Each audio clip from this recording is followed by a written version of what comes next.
right, welcome to the Value Script. How are we doing out there, everybody? It's a beautiful hot summer. We're excited. We are going to dive into the 5 love languages. Meredith and I have been reading, taking notes, highlighting, but we have not done one thing about this book. We have purposefully not spoken to each other about it. Now, that has caused a little bit of discomfort because I know that she read this book a little more quickly than I did. And she was ahead of me. And so when I would come across some chapters and I'm like, I think we just had a passionately heated discussion about this topic.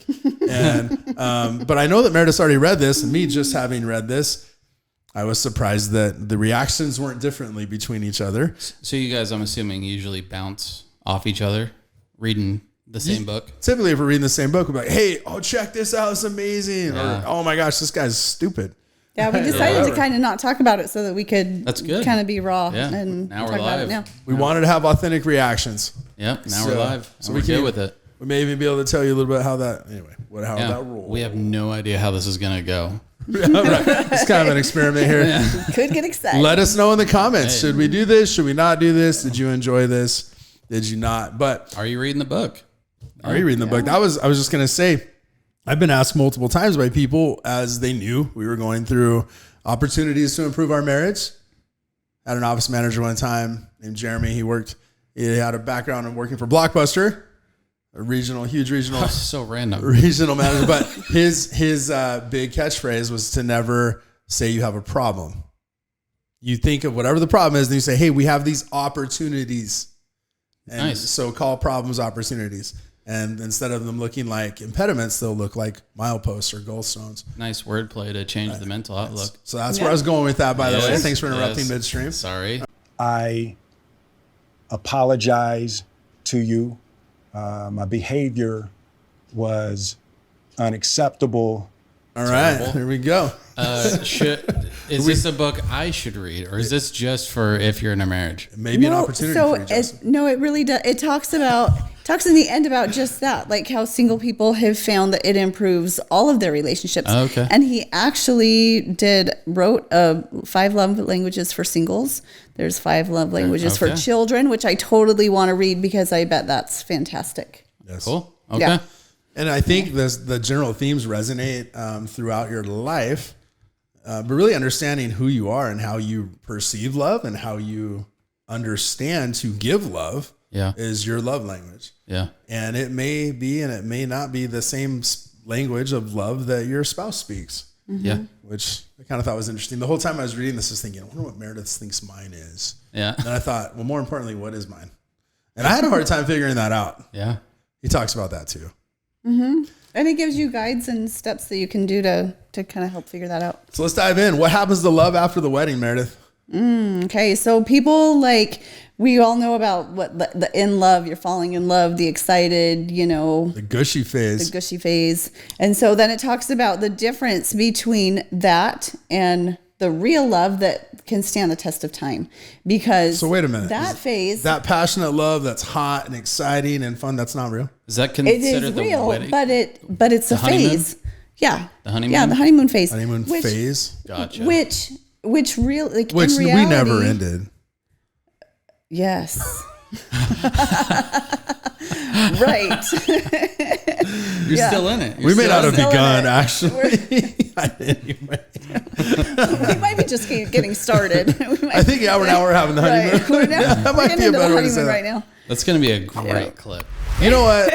In all honesty, my honeymoon was emotionally very hard for me. Really? She had no idea. I didn't talk about it. It was hard for me too, but for different reasons. Wait, the honeymoon itself? The honeymoon. Yeah. Oh, it was hard? Yeah. Where was it? San Diego. Well, our first night was spent in the Comfort Inn and Suites of Phoenix because that was the swankiest hotel I could afford. But it was fabulous. We loved it. It was a great, what's funny is I think my parents held off like 3 years to go on our honeymoon because they couldn't afford the honeymoon when they got married. I actually floated that idea to Meredith and she told me that I had to figure it out. Like that was not an option. Yeah, no, I was like, I don't know if we can really afford to. She's like, we're going on a honeymoon. All right. The Phoenix Suites Inn. Well, so that was after we escaped the church and our families. Okay. Finally. We actually we got kicked out of our wedding reception faster than we wanted to. By the way, you were listening. You know who you did. You know what you did. Your own wedding reception? I was just sitting down to eat cake. You guys? I was sitting down to eat my first piece gracious. of cake. Just barely sat at the table with some of my buddies, and all of a sudden somebody yells, "Hey, everybody! The happy couple's leaving." That person will rename my name, but you know who it is. And I was like, "We are?" He's like, "Yeah, get up." I was like, "What the?" I just said, I want to relax for a minute. No, we got to clean up. We got to get out. We got to go home. I thought this was my wedding reception, dude. Anyway. What? Wow. We won't get into that. We won't get into that. This one, we're on the book. That may be why the honeymoon started out off the wrong foot. We'll save all this for another episode. 5 love languages. 5 love languages. But that's the chapter 1 is what happens to love after the wedding.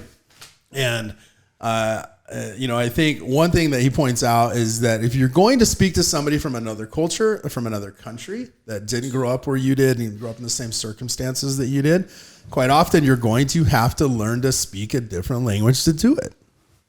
And that makes sense. If you have a friend from another country, they probably don't speak the same language, or even if they speak English, perhaps a different dialect. And even people that from Australia to England across the pond where they speak proper Queen's English. Sorry if that wasn't a great English accent. Things going on around here. It's completely innocent. I What let accent me is that? ring on the side Jamaican? table. But anyway, That was more of Wales. It sounded. more Wales. I have a Scottish influence, so Yeah. Scotch Irish. Anyway. Well, like when I took piano lessons from Beatrice, she was from Argentina, and like she was a concert pianist, phenomenal. But I remember looking at her and she was saying the word quarter note, and I was like, "Oh my gosh, what's she saying?" And after like listening and she's going through, I finally figured out that she was saying quarter note, and Well- and it was certainly, it took me some time to. I think that has tremendous Dissect it. application. Gary Chapman kind of goes into when you say "I love you," you say it understanding that means something to you, and your spouse hears it. It may mean something totally different to them, and it's important to figure out what those languages are and how to speak them. And quite probably, your spouse does not speak your same love language. So if you're expressing love the way you want to be loved, which is funny, I remember us fighting and me saying, "You love me 100% effectively within the way you want to be loved."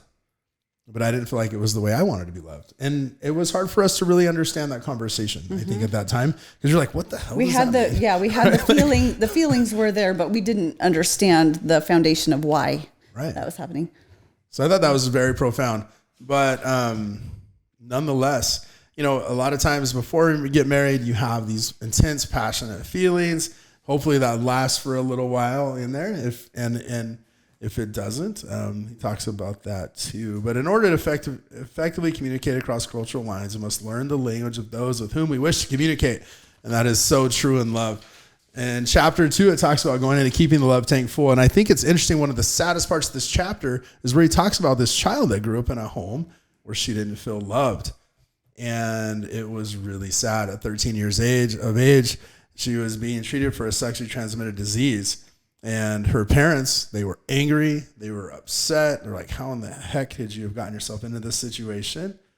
But then as this girl was talking to her therapist, who was Gary Chapman, she talks about her father leaving. And when her father left, she was 6 years old. And she assumed her father left because he didn't love her. And her mother remarried when she was 10.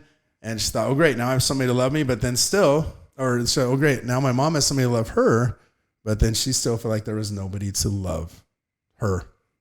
And so this poor girl never felt love. So all of a sudden she met this teenage boy who was quite a bit older. Who was older. Teenager, but still older. And he made her feel as though he loved her.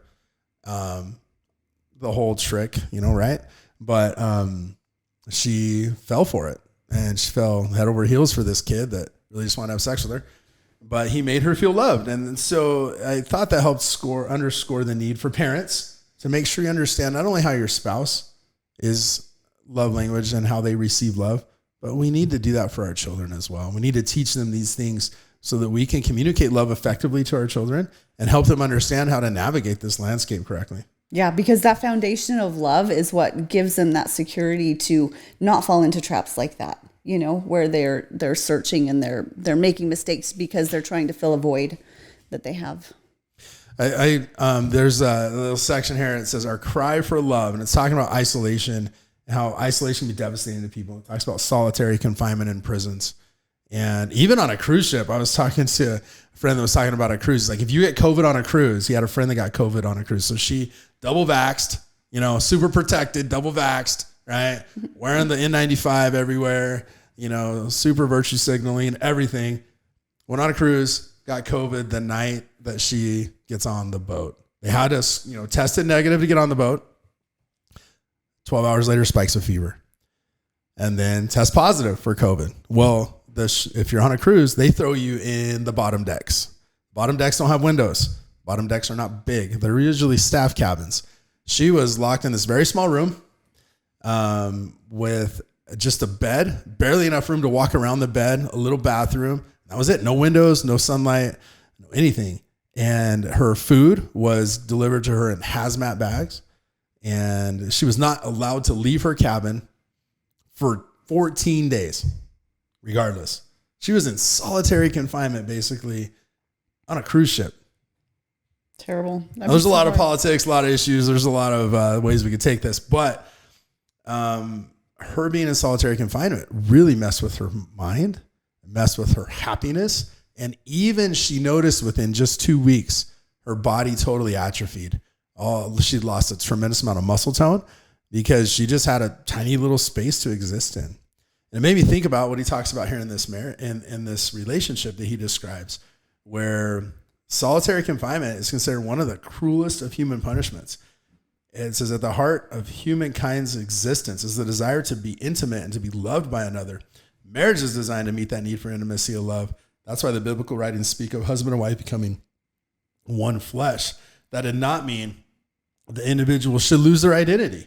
It meant that they would enter into each other's lives in a deep and an intimate way. But then he talks about how sometimes due to resentment, regret, action or inaction, our marriage becomes a situation of solitary confinement.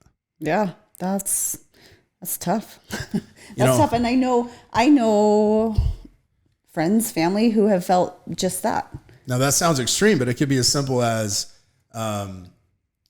one spouse wanting to engage and interact, and the other spouse wanting to be on their phone or playing video games for hours and not wanting to interact. And like, why can't you just let me be me? That's great, but there needs to be that time. You can be you, but if you want to have your relationship work, you can't leave your spouse in solitary emotional confinement. Yeah. Yeah. And that, I think that's happening more and more, like just the disengagement where you do your thing, I'm going to do my thing. And we just kind of live like that. But a healthy marriage, that just doesn't work. Why do you suppose that it's happening more and more? Well, I think couples don't know how to work through the problems that they have. And so the solution, so they don't fight, is to disengage. And it's like, well, that makes you happy. That's good. You go do that. That makes you happy. This makes me happy. So I'm going to go do this and that. The whole you do you thing. Yeah. You do you and I do me. And it's a little disingenuous, but like you do you in some ways. Yeah. In some ways it's supposed to be liberating. Like, yeah, man, I support you and who you are. I love you as you are, blah, blah, blah. But true love is actually expecting the best of each other. Mm-hmm. Right? Mm-hmm. That's true love. And giving the best to each other. Giving the best to each other. So yes, yeah. You gotta, if at the end of the day, don't you want to be everything that your spouse wants you to be, everything that you like, that your spouse desires? Don't you want to be that person? As long as I don't have to do the dishes or vacuum the floor, right? Well, no, really though, right? Like there's some, Sure. as long as you don't have to rub my back every night, sure. Right? Like there's some, yeah. Those are actually real issues for us, by the way. Yeah, for sure. I don't like doing the dishes. I don't mind vacuuming, actually. Floors and windows. It's been my chore my whole life. And all of a sudden, now that I don't have to do it every day for my mom, I kind of like doing it when I have to choose a chore. I guess you pick what you're good at, right? Yeah, because I've heard you talk about how much you hated that as a kid. I was like, the floor needs to be mopped. Hey, Lionel, come in there. We need to mop the floor. Every day. We just mopped it 2 days ago. It needs to be mopped again. Well, how come my sister doesn't ever get to mop the floor? Because you get to mop the floor. Okay, well, how come my sister doesn't get to clean the windows? Because you get to clean the windows. Great. Fantastic. Fantastic. Love those, but that's what my go-tos. But that's as we get into it a little more, it kind of makes sense as we started to uncover each other's love languages. That was a big deal. Like, my mom rubbed my dad's back every night, and I was like, yeah, Meredith, I want you to do that. And Meredith's like, And I was like, and really it crushed me. And she didn't even realize, like, I don't know. Can you explain what were you thinking? No, like, no, really though, like the psychology behind that, like, why was that a hard no? Because honestly, that was damaging for me. Yeah. And in the beginning of our marriage, we were living with your parents, and we were still trying only to for a couple out, months. I was trying to save as much money as possible until Meredith put her foot down. I was like, get me out of here. Yeah. Yeah. We needed our own space. I thought, oh, it's so cool. We can save money. We needed our own space. She was right. Yeah. But I remember trying to, figure out the whole marriage thing and work that out. And I remember multiple times you were like, well, my mom does this. And I want you to do this. And I remember thinking, like, I'm not your mother, dude. And so honestly, like, but for me, that was kind of an ego thing. Like, what I should have done was realize, like, this is a need for him, and it's something that's important to him. And do I want to be the person that fulfills that need? Ultimately, yes, I do. And part of it too, like the whole back rubbing thing, like growing up, my dad always wanted me to, like, all of us kids, like, I'll pay you $5 rub my foot. To rub his feet. Yeah, he has bad feet, and so he always wanted his feet rubbed. And I just got so burned out on it. And so that was part of it too. Chapman talks about that in the book, though, that a lot of our primary love languages of giving and receiving have a lot to do with the way our parents gave and received love, and how we were conditioned, by socially conditioned. Maybe it's not your parents, but you were socially conditioned to give and receive love a certain way. And a lot of that has to do with, most often it has to do with your love languages that are primary to you, but not always. Mm-hmm. Is there anything that you wrote or that you marked in the book that you were specifically wanting to know what she thought of? So one thing he talks about is how it's inevitable. If you have most euphoric, passionate, gushy love lasts about two years in most marriages, right? And then it becomes more work. And sometimes in relationships where it's hit or miss, or it's an affair where you're not around each other all the time, you might get 4 years out of it. And then it becomes work. And the other thing too, we know is that hormones, oxytocin plays a big role in bonding, the feeling of bonding and bonding husband and wife and partners together. And that takes a dramatic drop in year 7. Usually for most spouses. And that's kind of like the whole 7-year itch. You have the phrase, the 7-year itch. That really is the reason for that, time, and how things start to become more work. The euphoria in love stage kind of gives the illusion that you're going to feel like that forever. You can conquer the problems, all the problems that life face, and you have that emotional drive there. But it just doesn't last forever. And two, when you're in that stage, you don't see all the problems. You know what I mean? Like everything that your person does is perfect and cute and like whatever. Even if it's kind of snarky or whatever, you just kind of laugh it off and move on. I don't know. It's just it's different in that stage. He talks about Mother Teresa. That's kind of made me sad because he talked about Mother Teresa and how she had such a wonderful desire to give and to serve, and the obsession of love and passion and desire, and the sexual hotness and all the things that are great in the beginning stages of a marriage. Says such obsession gives a false sense that our egocentric attitudes have been eradicated, and we have become sort of Mother Teresa, willing to give anything for the benefit of our lover. The reason that we can do that so freely is that we sincerely believe that our lover feels the exact same way towards us, but they might not. Mm-hmm. And you may not know that. Right. So what do you do about that, babe? Like, and it talks about too, when the reality hits and you realize, like, oh man, we're not in sync. We don't both feel the same way about each other. A lot of people turn to divorce rather than working through it. Yeah. And it's evidence, like the divorce rate's about 50%. between 40 and 50% pretty reliably. You know, when you get married, you got about a 50-50 chance at best. And really, I think largely in part because of this, not understanding each other's love languages. And so you're not hitting the mark and not understanding why it's not working. I think it's important to point out though too. He said statistically though, you know, the divorce rate for first marriages between 40 and 50%. The divorce rate for second marriages is much higher than the divorce rate for first marriage, and the divorce rate for third marriages is even higher still. Yeah. I don't know. I guess the reason I wanted to point that out is you may be thinking hitting the exit button sounds pretty attractive, and it might be for the moment, and it may be the right thing to do. It may be what you need to do, but more than likely it's something that it just depends. If you surround yourself with the correct resources, help you and your spouse work through things correctly, and do your best to reinstill that love into your marriage. A lot of times these things can be saved and turned around, and you need to realize that, like, it may seem sexy to hit the eject button, but that second marriage is probably going to be worse. And the third marriage is statistically, the statistics are just not in your favor for them working out well. At the very least, you want to know that you did everything that you could as a couple to come together and make it work. Because if not, you're just bound to regret it. You're not going to have that confidence that I gave it my all. We, for whatever reason, we just couldn't come together, and you want to approach it that way for sure. Not give up too soon. That's kind of what the Mother Teresa comment made me feel a little, can't think of the correct word, but it gave me a lot of emotion because I feel like you really loved me unconditionally. We had some difficult times and, some of the worst situations to deal with in marriage. And I never felt that you didn't love me. I just always didn't, as far as like the overall, like I know Meredith loves me, but I didn't always feel loved by you.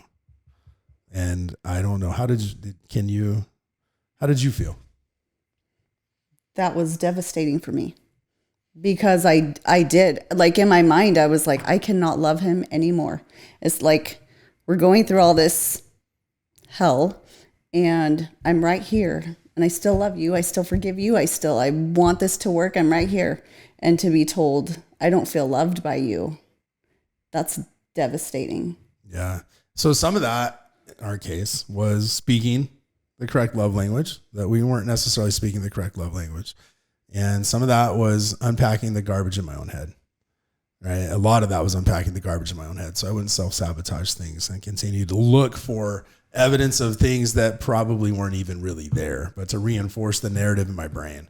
And I think a lot of times we're really good at that, especially when we're in defense mode or we feel like we are getting put back on our heels and needing to retaliate or be offensive to obtain the objective we want. We get defensive and we start looking for ways to, like, it's confirmation bias. Like this evidence that you did confirms that the way I think in my head is valid, but it may not even be what your wife's aware of or your spouse even knows what's going on in your head.